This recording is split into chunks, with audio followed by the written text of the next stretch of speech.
Hi friends, എന്തൊക്കെയുണ്ട് വിശേഷം? എല്ലാവർക്കും സുഖം തന്നെയല്ലേ? അപ്പോൾ നമുക്ക് മുരിങ്ങയുടെ ഇല കൊണ്ട് ഒരു കറി ഉണ്ടാക്കാം കേട്ടോ. അപ്പോൾ അതിന് വേണ്ടിയിട്ട് നമുക്ക് ആദ്യം പരിപ്പ് കുക്കറിലിട്ട് നന്നായി വേവിച്ചെടുക്കാം. അതിനുശേഷം നമുക്ക് മുരിങ്ങയുടെ ഇല ഊരിയെടുക്കാം. അതിലെന്തെങ്കിലും പുഴു എന്തെങ്കിലും ഉണ്ടോ എന്നൊക്കെ നോക്കിയിട്ട് വേണം കേട്ടോ ഊരിയെടുക്കാൻ. ഇപ്പോൾ ഇത് കണ്ടു കഴിഞ്ഞാൽ നിങ്ങൾ പറയുമോ ഇതിപ്പോൾ ആർക്കും അറിയാൻ പാടില്ലാത്തതാണ്. അങ്ങനെ എല്ലാവർക്കും ഒന്നും അറിയില്ല, അറിയാത്ത ഒരുപാട് പേരുണ്ടാവുമല്ലോ. അപ്പോൾ അവർക്ക് വേണ്ടിയിട്ടാണ്. ഓരോ ജില്ലയിലും ഓരോ തരത്തിലല്ലേ നമ്മൾ കറി വയ്ക്കുക. അപ്പോൾ അവർക്ക് വേണ്ടിയിട്ടാണ് ഇപ്പം ഞാനിത് ചെയ്യണത്.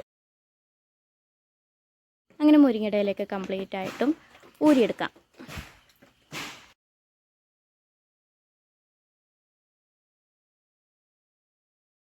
ഇനി നമുക്ക് കുക്കറൊന്ന് തുറന്ന് നോക്കിയാലോ. 3 വിസിലടിച്ചിട്ട് ഞാൻ ഓഫ് ചെയ്ത് വെച്ചതാണ്. അപ്പോൾ കുക്കറിൽ നന്നായി പരിപ്പൊക്കെ വെന്തിരിക്കുന്നത്. ഇനി അതിലേക്ക് കുറച്ച് വെള്ളവും ഉപ്പും മുളക് പൊടിയും മഞ്ഞൾപ്പൊടിയൊക്കെ ആവശ്യത്തിനുള്ളത് ഇട്ട് കൊടുക്കാം.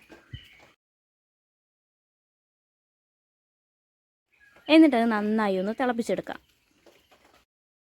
ഇനി പരിപ്പ് തിളച്ച് വരുന്ന സമയം കൊണ്ട് നമുക്ക് വേഗം തേങ്ങ ചിരകിയെടുക്കാം.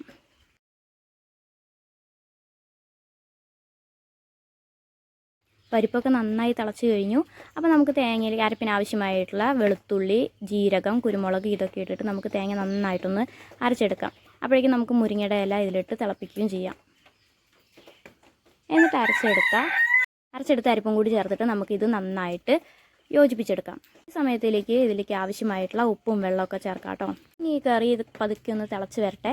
അപ്പോഴേക്കും നമുക്കിതിലേക്ക് വറവിന് ആവശ്യമായിട്ടുള്ള ചെറിയ ഉള്ളി ഒരു 3-4 എണ്ണമൊക്കെ നമുക്ക് അരിഞ്ഞെടുക്കാം.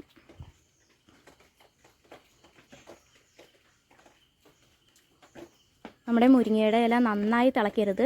ഒന്ന് തിള വരുമ്പോഴേക്കും നമുക്കത് വാങ്ങി വയ്ക്കാം. എന്നിട്ട് നമുക്ക് വറവിടാൻ നോക്കാം. ഒരു ചട്ടി അടുപ്പത്ത് വെച്ച് എണ്ണ ഒഴിച്ച് അതിലേക്ക് ആ ചെറിയ ഉള്ളിയൊക്കെ ഇട്ട് നന്നായി മൂപ്പിച്ചെടുക്കാം.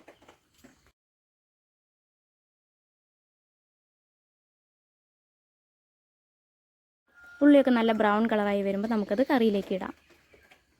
അപ്പോൾ അങ്ങനെ നമ്മുടെ മുരിങ്ങയുടെ ഇല കറിയൊക്കെ റെഡിയായി. അപ്പോൾ ഇത്രയേ ഉള്ളൂ ഇന്നത്തെ വീഡിയോ. എല്ലാവർക്കും ഇഷ്ടമായെങ്കിൽ ലൈക്ക് ചെയ്യണം, സബ്സ്ക്രൈബ് ചെയ്യണം, സപ്പോർട്ട് ചെയ്യണം. Okay, bye bye, see you. അടുത്ത വീഡിയോ ആയിട്ട് വീണ്ടും കാണാം.